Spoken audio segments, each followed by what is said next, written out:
भारत माता की, भारत माता की। ये परले कोने वाले क्या यहाँ के नहीं है, बाहर से राजस्थान गए हुए क्या? इस कोने वाले भी भारत माता की। धन्यवाद। मतलब हमारे से उनको अपेक्षा है कि जल्दी से आगे बढ़े। पिछड़े जिलों में इसका नाम जो आया उस समय कष्ट तो बहुत हुआ था कि आखिर 22 जिलों में से एक ही जिला हमारा इतना पिछड़ा क्यों रह गया, लेकिन हम उस समय कुछ कर नहीं सकते थे। अब ये तो पुरानी सरकारें जाने क्यों ये रहा।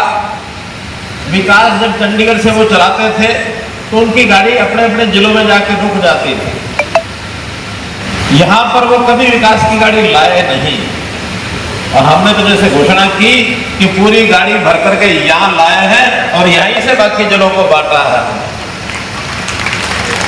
आज अगर पंचकुला का और सिरसा का कोई शिलान्यास उद्घाटन हुआ है तो भी यहीं से हुआ है। आज करनाल, रोहतक, भिवानी और हिसार के उद्घाटन हुए तो यहां से हुए हैं। इसलिए भाई बहनों, इस जिले का एक महत्व मैं मानकर चलता हूं। एक अपेक्षा जरूर आपसे करता हूं कि इस जिले को जो पिछली पार्टियां राज करती रही हमेशा वोट बैंक के नाते से मान के चलती रही कि वोट ले लो और हमारा काम खत्म, और यहां के लोग पछताते रह गए। और उस पछतावे का कारण भी बताता हूं। मैं पिछले 15-20 साल का इतिहास देख रहा हूं। यहां की जनता भी उसको समझ तो जाती है कि इन्होंने वोट लिया, बाद में कुछ किया नहीं, और जिसके कारण से यहाँ के लोग पलटा भी मारते रहे। इस बार ये पार्टी, इन्होंने कुछ नहीं किया, अगली बार दूसरी पार्टी, उन्होंने कुछ किया, कुछ नहीं किया तो अगली बार तीसरी और पार्टी, या उसी में अदल बदल करते रहे। और इन्होंने चालाकी से काम और किया है जो आपको मुझको दोनों को समझना पड़ेगा। इन लोगों ने सत्ता का इतनी भूख है कि झूठ बोल बोलकर आपको बहका बहका कर भारतीय जनता पार्टी में और आपके बीच में खाई पैदा करके रखी है। हमेशा खाई पैदा करके रखी है। जो इस बात को मानते हैं कि हाँ भारतीय जनता पार्टी में और आप लोगों में, उन कांग्रेस के लोगों ने या लोकदल के लोगों ने खाई बना करके रखी है, जो इस बात से सहमत हैं, जो इस तरह इकबाल रखते हैं, वो जरा एक बार मुझे बताएं ऐसे कौन कौन है, हाथ खड़ा करके कि बात ठीक है कि नहीं है।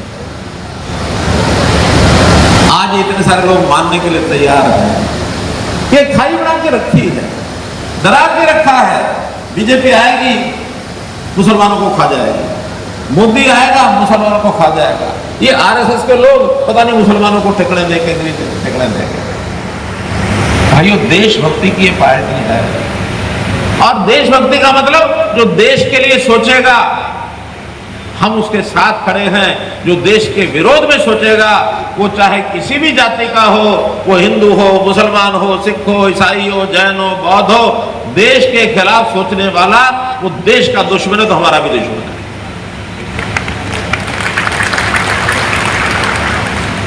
हमारा आपका संबंध भी एक देशभक्ति के भाव के, उस जज्बात के कारण से ही हम मिल बैठ के आगे चल सकते हैं। मुझे जब मैं पहली बार आया मेवात में किसी एक रैली में, तो एक हमारे किसी मित्र ने कह दिया कि देखो ये आपके साथ मिलकर नहीं चल सकते। मैंने कहा क्यों, आपको कैसा पता लगा नहीं चल सकते? कहने लगे ये भारत माता की जय नहीं बोलते, जय बुलवा दो तो आपके साथ हो लेंगे। मैंने कहा ठीक है। नसीम जी याद है? याद है?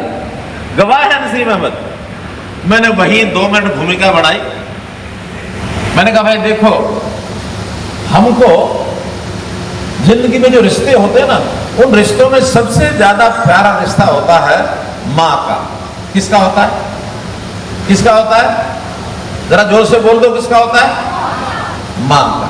माँ जन्म देती है हमको, हमारे जो गंदे कपड़े बचपन में वो धोती है, साफ करती है, हमको अपने स्तन का दूध पिलाती है, हमको बड़ा करती है, पालती है, पोसती है, स्कूल में भेजती है, हमारी सब चिंता करती है। माँ के बिना जीवन संभव नहीं है। सबसे हम ज्यादा अगर किसी की इज्जत करते हैं, कदर करते हैं, किसी से प्यार करते हैं, मोहब्बत करते हैं, तो माँ। और दूसरी तरफ हम कहते हैं ये देश, ये देश जो है खाली है, कोई जमीन का टुकड़ा नहीं है, बल्कि देश की भूमिका होती है कि देश भी हमको पालता पोसता है। जो भूमिका मां की होती है वही देश की होती है। देश भी मां है, इसलिए हम देश को मां मानते हैं। और जब देश को मां मानते हैं तो देश का नाम है भारत, है कि नहीं? तो जब ये कहेंगे कि भाई मादरे वतन, मादरे वतन क्या होता है? देश मां है, मादरे मतलब मां, वतन माने देश। तो मादरे वतन की हम जय बोल सकते हैं तो भारत माता की जय बोल सकते हैं, बोल सकते हैं कि नहीं? अब मेरे पीछे इस भावना को जो समझ गया होगा वो मेरा जवाब देगा, मादरे वतन की, मादरे वतन की। भाई जैसे आवाज आनी चाहिए फिर नहीं आ रही। भारत माता के, भारत माता के। पीछे पीछे वाले बोल नहीं रहे हैं, इसका मतलब क्या मालूम है? आज भी कहीं ना कहीं दिमाग में वो चीज घर तो नहीं कर रही है। इसको निकाल के फेंकना है। भारत माता की जय बोलनी ये हमारे लिए, अपने लिए भी अच्छा है, देश के लिए भी अच्छा है, समाज के लिए भी अच्छा है। तो मित्रों, इस दूरी को खत्म करने के लिए मैं बार बार आता हूं यहां। विकास की बात तो एक तरफ है, मैं इस समाज से प्रेम भी करता हूं। कारण क्या? पिछड़ा हुआ समाज, जिस समाज की पढ़ाई की कोई चिंता नहीं करता, जिस समाज की बच्चों की स्वास्थ्य की चिंता नहीं करता, माताओं की हमारे उनके अंदर भी जिस प्रकार की एक शक्ति होनी चाहिए वैसे नहीं होती। स्वास्थ्य विभाग को हमने लगाया है, किन किस्म की चिंता करो। शिक्षा विभाग को लगाया कि इनकी शिक्षा की चिंता करो। मैं तो पीछे मदरसे वाले अपने लोग आए थे, इमाम जाकिर हुसैन जी ने मुझे मिलवाए थे, 30-35 लोग थे ना। 5 जनवरी में गुड़गांव मीटिंग हुई थी और इमाम आए, मैंने पूछा, मैंने कहा पढ़ाई के बारे में आपका क्या ख्याल है? कि हमारा बिल्कुल एकदम ख्याल है कि देश के प्रति लगाव ये पढ़ाई के माध्यम से होना चाहिए और हम चाहते हैं कि हमारे मदरसों में पढ़ने वाले बच्चे ये इस देश की मुख्य धारा की जो शिक्षा है वो भी लेनी चाहिए। और उन्होंने एक और बात कही, बड़ी अच्छी लगी। कह लगे हम इसीलिए अपने बच्चों को मदरसों में दिन में नहीं बुलाते हैं, हम शाम को बुलाते हैं, ताकि हमारे बच्चे दिन में स्कूल में जाएं, शाम को हमारे पास आए, हम उनको एक धार्मिक तालीम, मजहबी तालीम देना चाहते हैं। मजहबी तालीम ले ले, मजहबी तालीम में कुछ गलत नहीं है, अच्छे संस्कार मिलते हैं, आदमी का जीवन वो अच्छा होता है। लेकिन साथ साथ जो देश की आम भाषा की पढ़ाई है, उसमें विज्ञान है, उसमें मैथमेटिक्स है, उसमें हिंदी है, उसमें अंग्रेजी है, उसमें और देश के इतिहास से जुड़ी चीजें हैं, वो भी बच्चों को पढ़नी चाहिए। विकास की बातें तो हमेशा करते हैं। मैं तो इस समाज को, यहाँ का ये जो नूह जिले का हमारा समाज है, जिसको ज्यादातर बहुसंख्या में मुस्लिम समाज के नाते संज्ञा दी जाती है, देश की मुख्य धारा में बहुत बड़ी संख्या में आ चुका है। थोड़े बचे हैं, उनको भी मुख्य धारा में लाइए। भैया वोट किसी को देना, किसी को ना देना, आपको जो अच्छा लगे उसको देना, लेकिन अगर देश की मुख्य धारा में आ जाओगे, ये देश का सारा समाज सुखी रहेगा। ये मेरी आपसे निवेदन है, मेरा आह्वान। भाइयों बहनों, जैसा मैंने बताया कि इस इलाके में अभी तक तो मैं प्रदेश की बात कर रहा था, 2700 करोड़ के उद्घाटन जो शिलान्यास हुए, उसमें 9 उद्घाटन और शिलान्यास यहां के भी हुए, जिसकी कुल कीमत 305 करोड़ है। और इसमें जो बड़ा प्रोजेक्ट है, ये जो रेनीवेल का प्रोजेक्ट है, फिरोजपुर झिरका और जो हमारे नगीना ब्लॉक के 80 गांव हैं, इसकी कुल 263 करोड़ रुपए की लागत है। एक बड़ा प्रोजेक्ट जो मुझे लगा कि इस इलाके में तो मुझे यहीं से 2750 करोड़ का जो है उद्घाटन शिलान्यास करना चाहिए, इसलिए मैं यहाँ आया हूँ, इसलिए आया हूँ। ये कार्यक्रम कहीं भी कर सकता था, और बल्कि मैंने इस कार्यक्रम को 2 बार लेट भी किया। एक बार 1 तारीख को था, कौन लेट किया था वो? हाँ, मैंने 1 तारीख का कार्यक्रम रखा। नसीम भाई से पूछा है, कल जी बकरीद है, कोई नहीं आ पाएगा। मैंने कहा ठीक है भैया, लेट कर लो। इसके कारण से देरी की मेरे सारे हरियाणा के प्रोजेक्ट केवल इस एक कारण से और 15-16 दिन लेट हो गए। लेकिन कोई नहीं, मेरा जो संकल्प था मैंने पूरा किया और आपके यहाँ करके इस कार्यक्रम को किया है। अब ये पानी की समस्या यहाँ बड़ी समस्या है। इस समस्या को हल करने के लिए ऐसा नहीं कि एक इस प्रोजेक्ट से हो जाएगा, इसके अलावा भी ये जो 9 विधानसभा के कुल 71 गांव हैं, उनकी 4 रेन्यूअल की एक नई योजना डीपीआर उसकी बन चुकी है। 306 करोड़ रुपया उसकी कीमत आंकी गई है। बहुत जल्दी उस पर भी काम शुरू हो जाएगा। 9 विधानसभा के 71 गांव, क्योंकि पानी ही सबसे बड़ी चीज है आदमी इंसान के लिए। इंसान कुछ भी चीज छूट जाए, लेकिन हवा और पानी छूट गया तो एक क्षण भी आगे नहीं चल सकता। जिसको हवा और पानी को मिला के कहते हैं आबो हवा।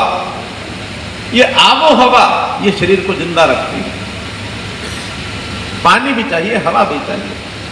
हवा में हमारी ऑक्सीजन, इस ऑक्सीजन को शुद्ध करने के लिए पेड़ लगाना ये हमारा मुख्य काम है। जंगलात ज्यादा होंगे तो हवा अच्छी आएगी। और पानी अगर मान लो हमने शुद्ध पिया, ठीक पानी मिल गया, तो शरीर को बीमारियां नहीं लगेंगी, शरीर की जरूरतें पूरी होंगी, शरीर तंदुरुस्त होगा। इसलिए इस काम को हम कर रहे हैं। इन विकास के कामों में बिस्तर में 16.5 करोड़ रुपए की लागत का गवर्नमेंट कॉलेज, इसका भी एक ये कार्यक्रम हुआ है। इसके अलावा जो मुख्यमंत्री की घोषणाएं इस इलाकों में की हैं, चाहे किसी रैली में आके की, चाहे हमारे जो मित्र हैं जो राजनीतिक तौर पर हमको मिलते जुलते हैं, उन्होंने बताई 227 घोषणाओं के काम पूरे हो गए हैं। केवल 36 काम ऐसे हैं जो अभी इस समय चल रहे हैं, प्रोसेस में है, प्रगति पर है। बहुत जल्दी वो काम भी हो जाएंगे।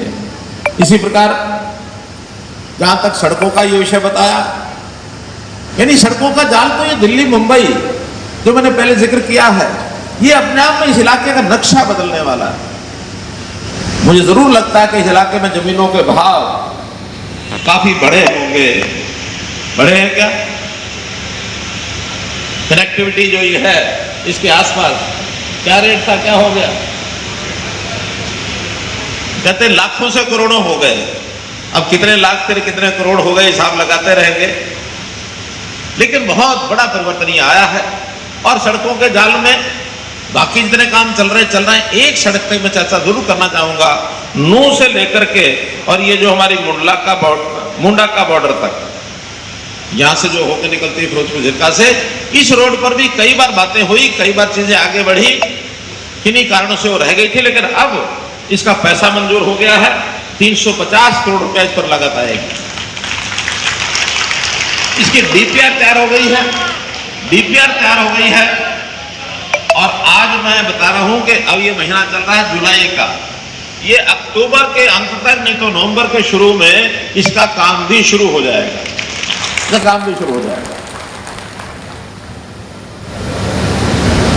इसी प्रकार में तो